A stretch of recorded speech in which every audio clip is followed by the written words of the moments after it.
And make sure you check out all these resources. Right now, we're going to put it in the hands of the one and only Mr. Chad King. Let's give it up for him, y'all. Let's go, baby. What up, though? Thank y'all very much for coming out and to this event. Major thanks to the Juneteenth Jubilee committee in Detroit for organizing and planning everything. And thank y'all for y'all attention. And please give the guests on the panel another round of applause. Give the guests on the panel another round of applause, please.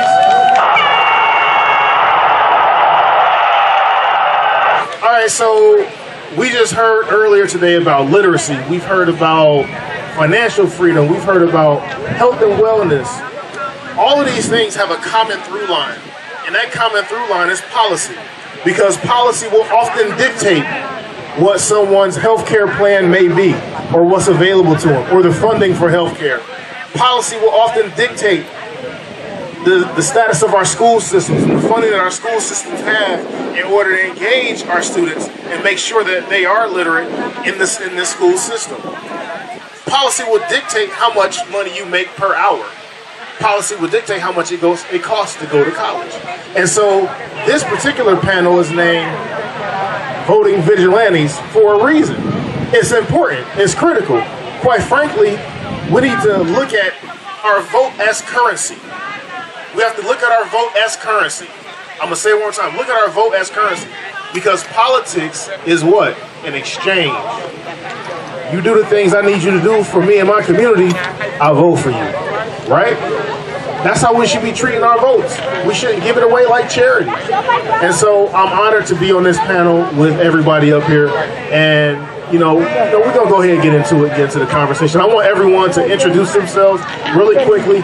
Just a quick two-line statement about who you are. I'm Ashanti Kafi. I'm a citizen here in Detroit, active member of the Black Slate, Detroit Historical Organization. Happy to be here with you. Thank you for the invite. Hi, I'm sorry, my voice is kind of gone, so I'm going to try to use my deep voice because it kind of worked better. But my name is Maya Jones. As Judge said, I was the youngest person to run for mayor here in Detroit. Also founder and executive director of Duga Detroit. She said she was an Alpha, I'm a Delta, Detroit alumni from EE. And what else? That's it for now? Yeah. Oh, hello. Hey everybody, I'm Nicholas Barnes. I'm a political strategist down here in the Detroit area. For the last few years, I've been working to help people like us get elected to office. As well, I do coaching in the side, so I'm pretty active in the community, helping people with cognitive impairments have access to safe and competitive sporting environments. I'm Michael Imhotep, founder of the African History Network, host of the African History Network show. I'm a historian, radio show host, national political commentator. Many people see me every Friday on Roland Martin Unfiltered. I'm a researcher, lecturer, writer as well. So we deal with a lot of these topics at the African History Network and focus on history, economics, law, and politics. All right, thank y'all very much. So we're gonna get right into it. One of the things that we hear, especially, right now, as we have two presumptive nominees for president, we have folks running for Senate and Congress, and make sure y'all flip y'all ballot over and look at the judicial candidates, because it's more than just that partisan side. It's judicial candidates and ballot proposals as well.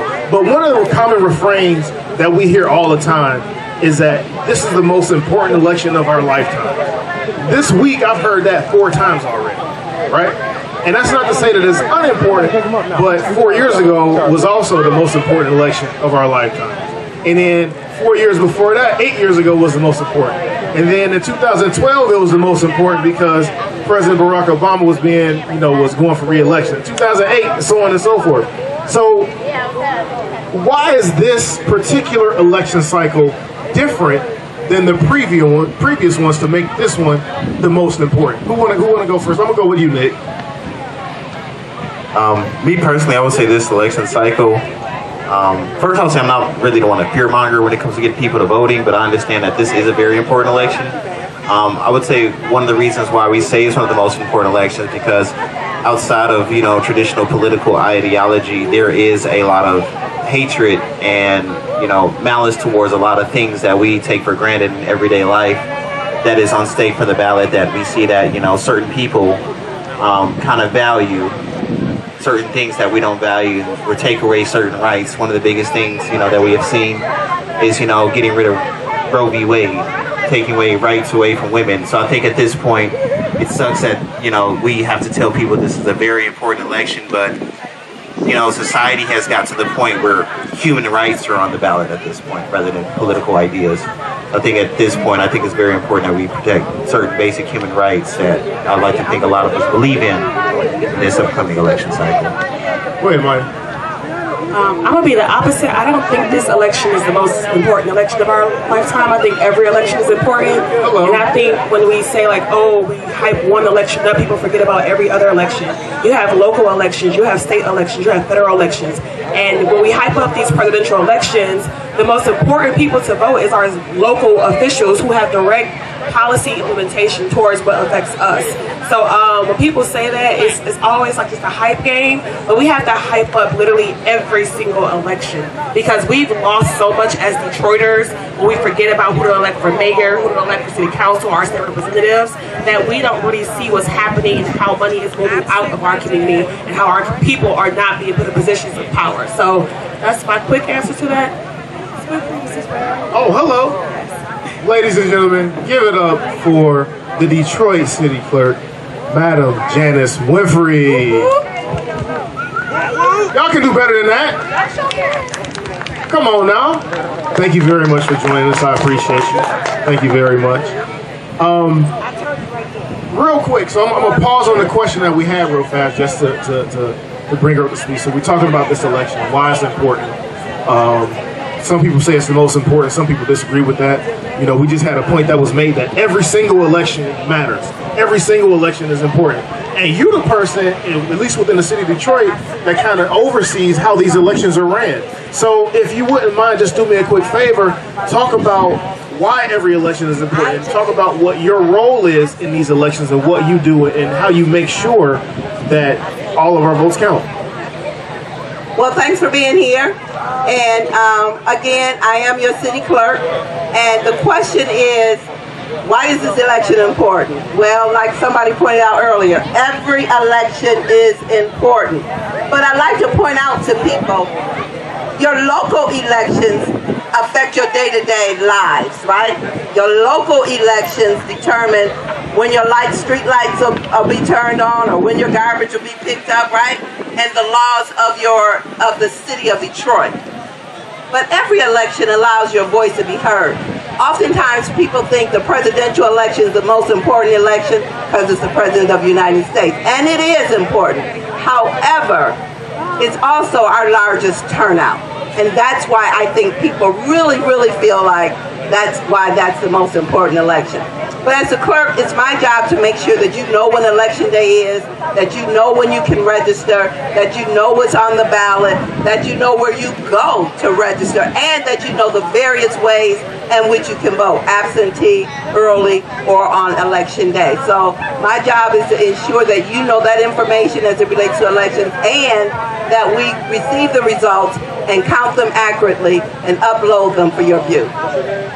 Thank you so much. Thank you so much. And I want to touch on a couple things that folks have said. We're going to get back to the question. As a matter of fact, hold on. Brother Imhotep, please. Yes.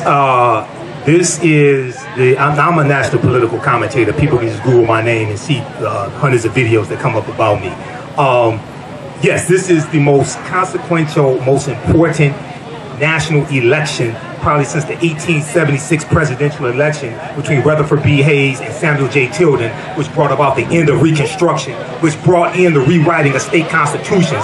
Mississippi, 1890, South Carolina, 1895, Louisiana, 1898, Oklahoma, Georgia, things like this that solidified Jim Crow laws even before Plessy versus Ferguson, 1896. Go read Project 2025 from the Heritage Foundation. They're running the same game that they ran in 1980 with a book they released called Mandate for Leadership that contained 2,000 right-wing policies they wanted the Reagan administration to adopt. Many of these policies were anti-black policies. The Reagan administration adopted 60% of these policies in Reagan's first term. The reason why they're running the game again is because it worked the first time and people haven't figured it out. So it's not just president. President is important, but president nominates Supreme Court justices. The previous president, the trader-in-chief, got 3 Supreme Court justices. Which list? Who supplied him with the list for the Supreme Court justices? The Heritage Foundation and the Federalist Society. Who supplied him with the list of the 226 federal judges he got confirmed? Very ultra right-wing judges, many of them in their 30s, at the National Bar Association. Many said were not qualified to be federal judges. They got confirmed by a Republican Senate. They went on and confirmed them. So you got 226 federal judges. So you got, now the judicial branch of government interprets law from the legislative branch and interprets executive orders and policies from the executive branch of government. If you don't believe me, look at the executive order on student loan forgiveness, which would have lifted 500,000 African-American families from a negative net worth to a positive net worth. It would have benefited about 40 million Americans. That was struck down by a 6-3 conservative Supreme Court. So all elections are possible, or all elections are important. I've been involved in writing public policy for the city of Detroit. I've been on a committee to write an executive order. I understand that, but the city relies upon the federal government for funding, relies upon the state for funding. The state relies upon the federal. So all this is important, but we have to understand political self-defense. It's not just an exchange. It's also understand how to use politics as a tool to stop what people are trying to do to you. It's not only about what you can do for you, so we have to look at this holistic. I'll leave it right there. My man, I'm not mad. So basically what you're saying is we need to weaponize our vote. Weaponize your vote. And we have to stop telling African Americans to exercise your right to vote. You don't vote for exercise. If you want to exercise, go to the gym and work out. You vote for power. You vote for black power. Everybody understands this. Politics is the legal distribution of both scarce wealth, power, and resources, and the writing of laws, statutes, ordinances, amendments, and treaties, their adoption, interpretation, and enforcement. I'm a historian, also national political commentator. I understand this better than most people. So when you go throughout history, anytime there have been periods of progress that African Americans have made, whether it's during Reconstruction, there's always a backlash. And they fight you. They attack you, not just in the streets, they attack you in the courts. They attack you in the state legislatures. They rewrite state constitutions.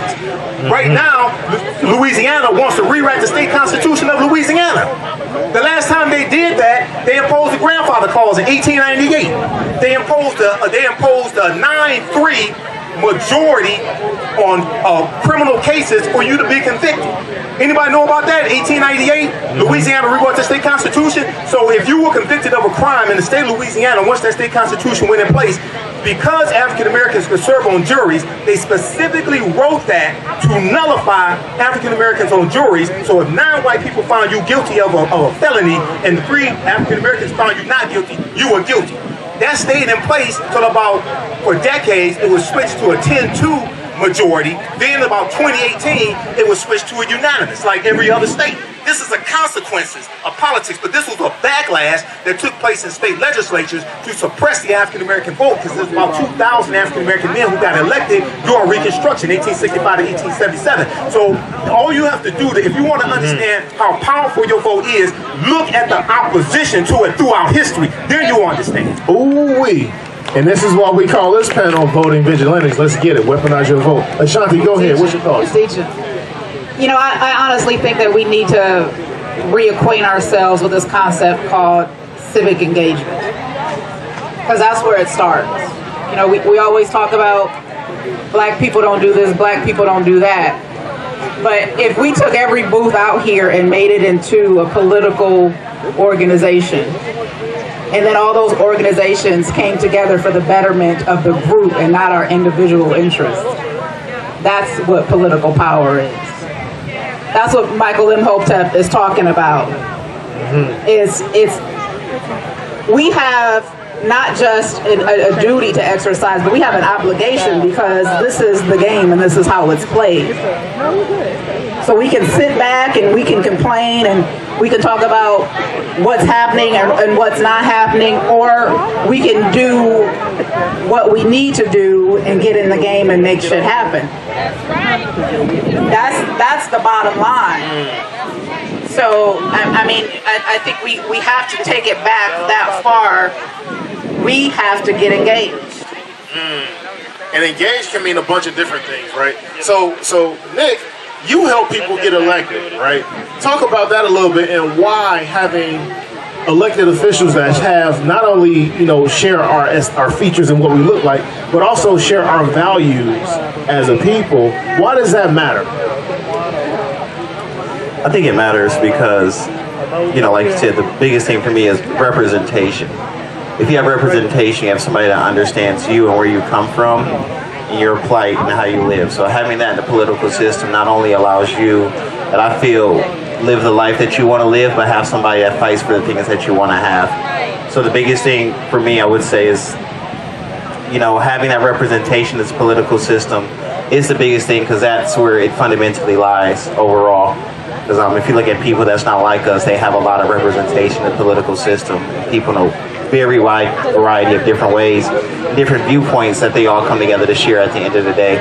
I think for us, having that representation is key, and just supporting people from your neighborhood or even from your city or township or your county is very important, because you want somebody that's from your neighborhood and somebody that looks like you and understands you and your community to represent you, because they'll implement good policies and advocate for things that you need, whether they're coming in and whether trying to assimilate to the neighborhood that they have and change it, or overall just trying to change it overall to get it the way they want to see. So I think that representation and supporting candidates, getting out and donating, volunteering, knocking doors, doing phone banks, I think is very key, because, the political system reflects the way you interact with it. And if you don't interact with the political system, it won't reflect the way it looks like for you. So if you interact a little more and you push people, you will start seeing that representation in the political system. So Maya, what are your thoughts on that? Because you ran for the highest office in the city of Detroit, right? And you represent a demographic that is often underrepresented, that is often underserved, that is often not really considered politically for most of the time. What are your thoughts on making sure that the elected officials come from where we come from and have those shared experiences?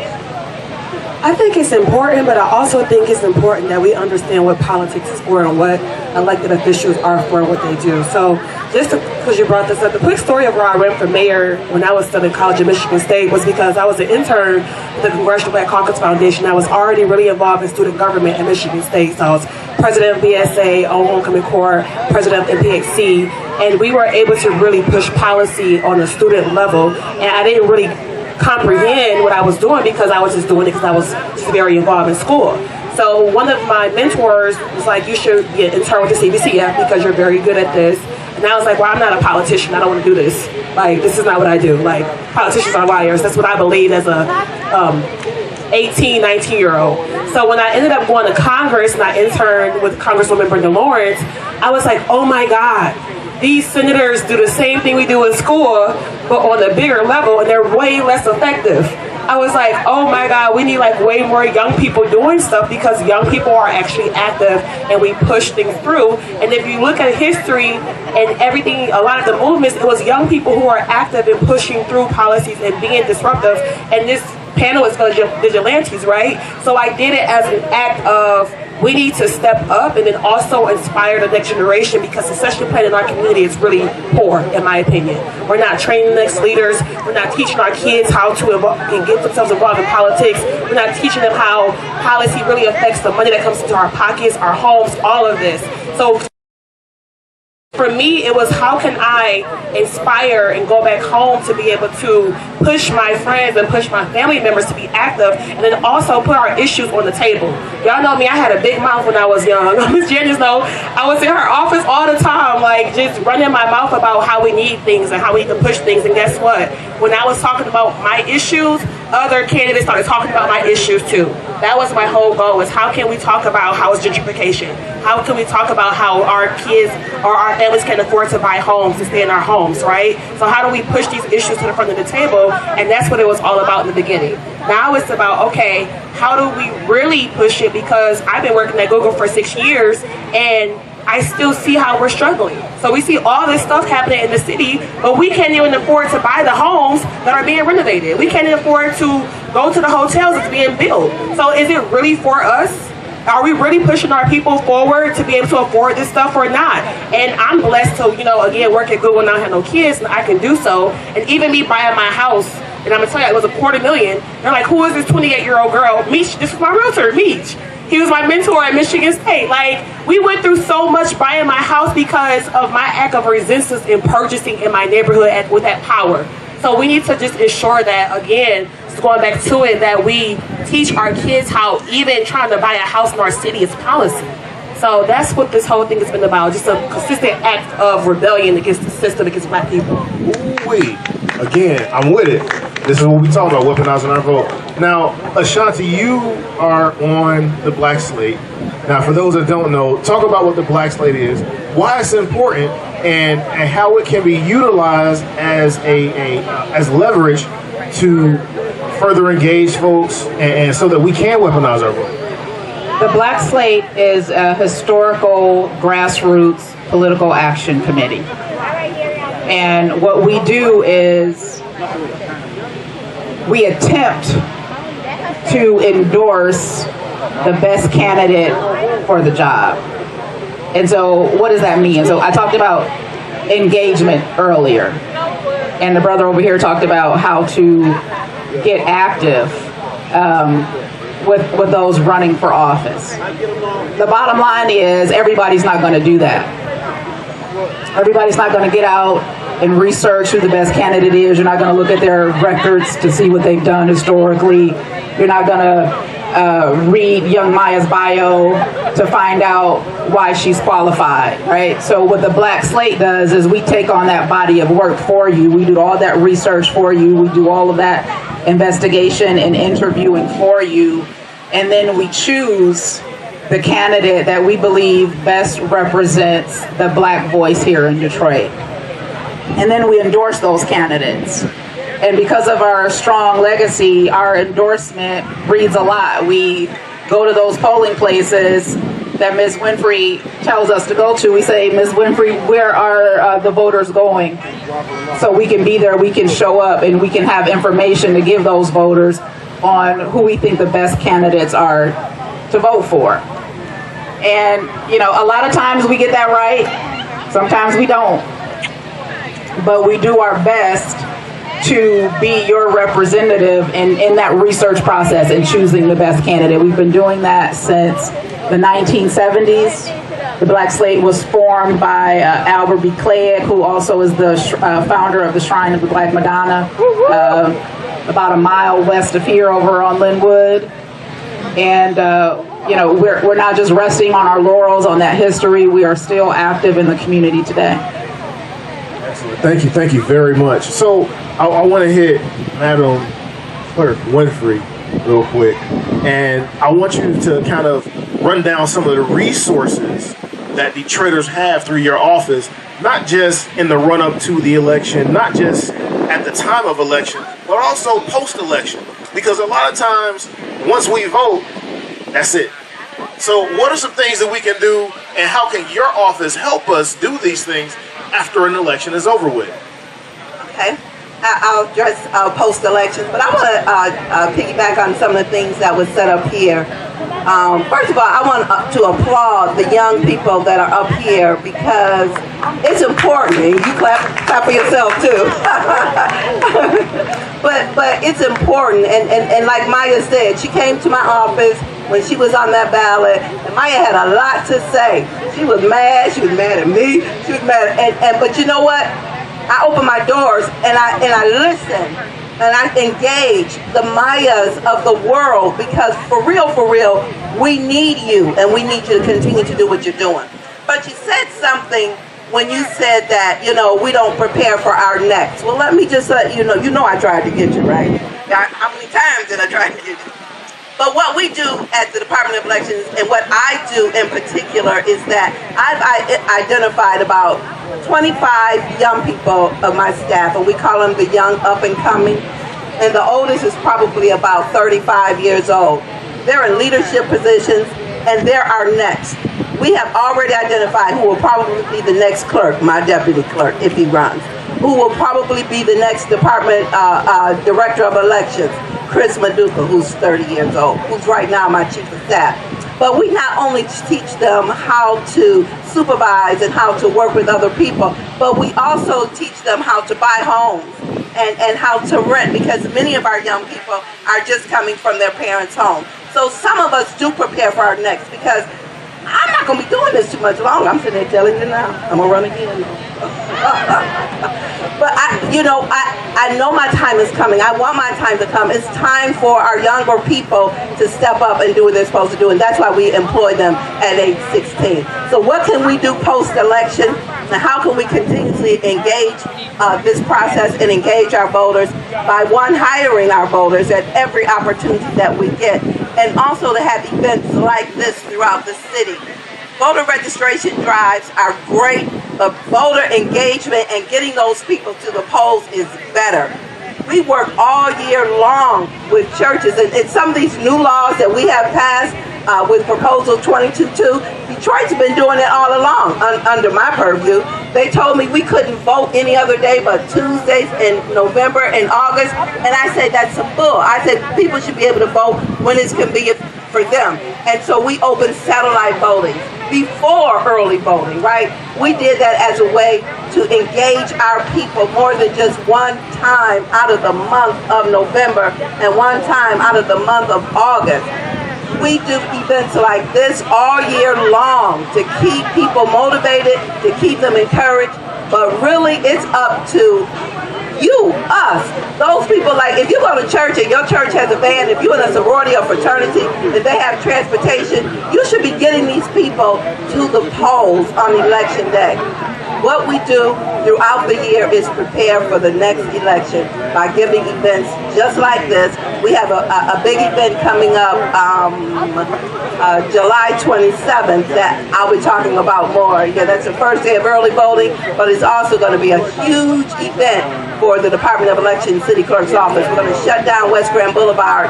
We're going to have some local entertainment, and we're going to ensure that everybody that's in attendance, and we're expecting 1,000 plus, will be voting that same day. We also just had a state of elections a couple weeks ago that was well attended, and it was the media covered it very well, so people can know and understand what they can expect as we move closer to August and November. Excellent, thank you very much. So I was just notified that we only got a few minutes left. I want to do a couple of quick announcements, then we're going to do final remarks. Thing one, if you're not registered to vote, get registered to vote at michigan.gov/vote-with-alphas. Michigan.gov/vote-with-alphas, you can register to vote. And that's also for you young people as well. If you're 16 years old, you can pre-register to vote, meaning you can complete that form, and guess what? By the time you turn 18, you will be able to vote if it's election time. So again, michigan.gov/vote-with-alphas. All right? And we often complain and talk about our voices not being heard. This is an opportunity for you to hear from the candidate. So again, July 20th, Wayne County Community College, Eastern Campus, 12 noon to 5 p.m. Thank you. Appreciate you, Eric. Thank you. And as well, the Detroit Alphas always have a series called Conversations with Candidates. We've had a few of the people on this panel on that program before. So again, this is what we do every election, every vote. So we're about to wrap up because we about out of time. We've talked about how important this election is. We talked about how consequential this election is. We talked about how it's important to really weaponize our vote, and we've talked about the resources that your local official, Madam Clerk here, is able to provide for Detroit residents. Right now, I want each of the panelists to identify. So, and I want to make sure we touch on this and conceptualize the fact that it's important who we vote for, but it's more important what we vote for. It's important who we vote for, but it's more important what we vote for. And so with that being said, I want to make sure I give each of y'all time to identify 3 whats that matter in this election. Brother Imhotep.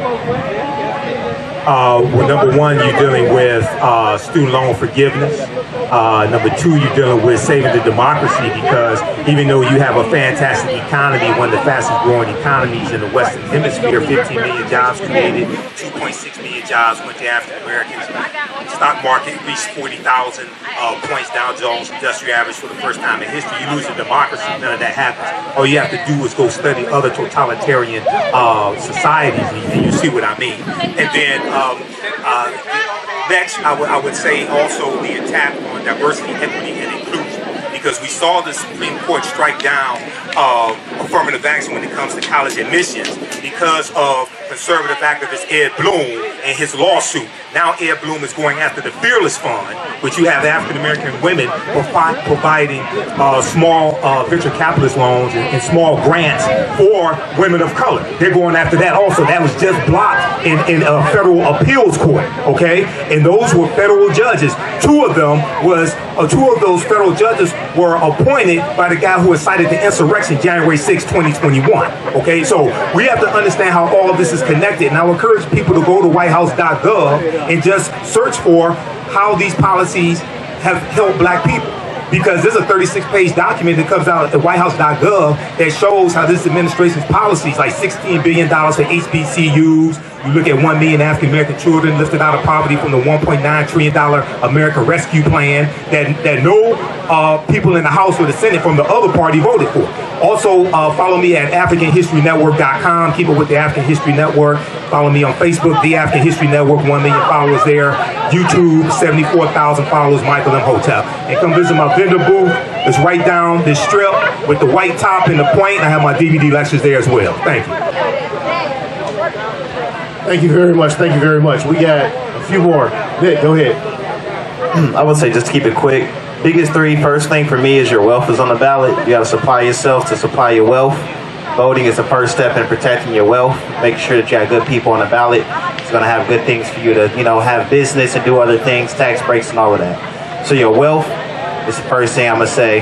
Housing, which also ties into your wealth. We want people that's going to make sure that we're going to have good housing and other things that's going to supply our wealth. So your housing, infrastructure, I'll put those all in one. We've been seeing a lot of construction around here, so that's definitely on the ballot. And the third thing, I would say, you are on the ballot. You are a vote. If you don't vote, it's like going to a restaurant, paying your bill, and walking out without your food.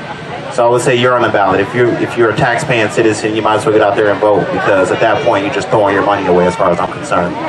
Thank you very much, Nick. Mike, what you got? I had to take notes on this. So I know you said like 3 things to vote for, but one thing we gonna all say is economics, period. So when it all comes down to it, it's about money a lot of the times. Money solves healthcare issues, buying homes, being able to afford things, basic needs, even beyond your basic needs. So just ensure that we as black folks continue just to think about wealth building. Like we have to build wealth to sustain wealth in our community and in our family. I'm going to shift a little bit. We need to do more collectivism. You talked about it here. Like, we need to learn how to work together as a community. And that's something that we really lack a lot of the times, because if we let small issues dictate how we communicate with each other. One thing that I love to tell people is no permanent friends, no permanent enemies, only permanent interests. Ooh. We need to just really stick to our interests and our values. Because if we don't do that, we're going to just spend so much time losing time, because we just simply can't get over the fact that I don't have to like you, but we can work together. We can figure out how to press our community forward, because we're not going to like every single person we run into. Sometimes I don't like my brother, but we still have to figure out how we're going to build our family together, right? So we're all affected by it. So learn how we can work together. Then my last thing was mindset shift. Like, black folks, we need to shift our mindsets, because there are times because I'm in law school too, so I've been studying the Constitution again. I study African American studies at Michigan State. I do a lot of research and history studying too, and I just feel like sometimes we still get stuck in the slavery mindset, and some of us are not out of that mindset of we can't and we won't, because we will and we can. So when we shift that perspective of that we can and we will, I think we can start pushing for way more than what we are as a collective group. So those are my 3 things. I know it ain't issues, but it's just what I believe. We're going to invite Maya to the shrine. Let's come on to the shrine. Sister Ashanti, go ahead, you got it. What's your 3 whats that we should be paying attention to as we hit the ballot box? I think our health is on the line. I also think there's tremendous value in what Brother Imhotep said. History is on the line, and if you are paying attention to the rhetoric about what states' rights is, if you're paying attention to this agenda for political race theory, that's still an issue. These individual states are putting policies into place. And if we go back and look at history, it starts in one place and then it spreads. Right? So your interests, whether you are aware or not, are on the line. Your blackness is on the line. We have people who are running, and I know we don't think that, some of us don't think that this is the most important election of our lives, but the man with the orange hair is not a friend of black people. He is not a friend of black culture. Please don't have short-term memories and forget this is the same man who in New York put out an ad to send 5 innocent black boys to prison without equivocation. Hello, somebody. Please don't forget. Okay? Don't put the dollar over your personal lives, because that, to me, that's what's at stake. Madam Winfrey, what are your 3 whats as far as the election? If you can get into that, because I know you kind of sit in a precarious position and things like that, but give us what you got for it. Not precarious, just nonpartisan. So because I count all ballots and all candidates and all initiatives, I cannot say what you should vote for, but I can tell you what to do when you vote.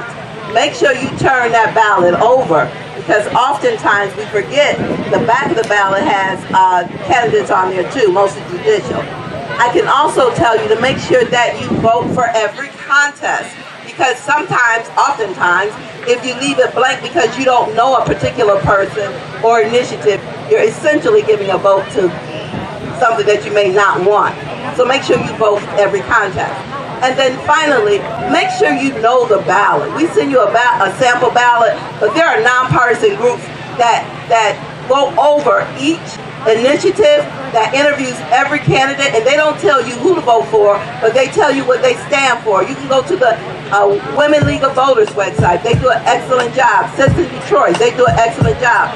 The 100 Black Men, they do an excellent job. Nonpartisan, but they will digest all those initiatives and candidates for you. And the music is playing on us. That's our time. Thank y'all very much for coming to the Movement Vigilantes panel. If you like this type of information, visit our website, AfricanHistoryNetwork.com, AfricanHistoryNetwork.com. You can register for this full online course, and it's 10 multi-week sessions, okay?